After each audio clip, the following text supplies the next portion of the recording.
This is a trip to the Thrift in my hometown of Squamish, BC. I rarely find anything, and it's pretty dry, but it's a town with loggers. It's an old town. Once in a blue moon I find shit, and let's see what happens here.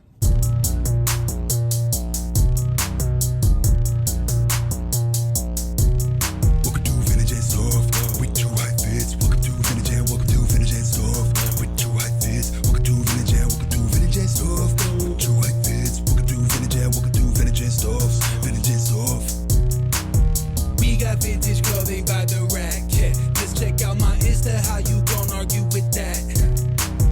Everything you see I manifest. I'm an architect, I think I'ma run it back.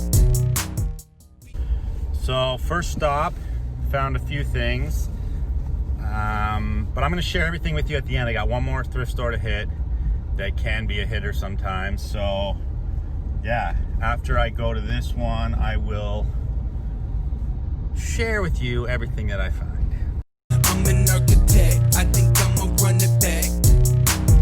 We got vintage clothing by the rack. Just check out my Insta, how you gon' argue with that?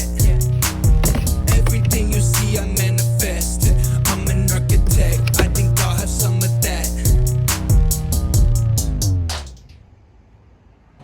So second thrift store, bunk, nothing. But that's how she goes. That's how she goes. Moving on. Not a bad way to spend a Saturday morning. Not too fruitful, but I'm going to show you what I got. A couple things, and a couple things I left. I didn't really take those vinyl New Era hats, bad sizes, plus that isn't really hitting yet, but they were cool. Here's what I got.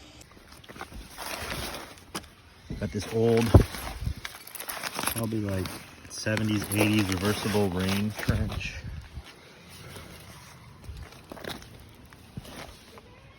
Leonardo t-shirt. Not too old, but hey, better than nothing. This is kind of cool. Family Guy hockey jersey. I think it's like 2006. There you go. And this is random. This is like a blind skateboard, snowboard jacket. Terrible style. Just terrible jacket. But I was like, I can't leave it behind. Okay, that's it. You know, not a lot of heat, not any heat, but that's the way it goes. That's a real trip to the Thrift. And for those of you watching, you guys know I ain't faking the funk here. That's what happens when you hit the Thrift. Sometimes it sucks, but I didn't come up empty-handed. That's the important thing. And I had fun. And thank you for watching. Follow the channel. Like this video. See you on the next one.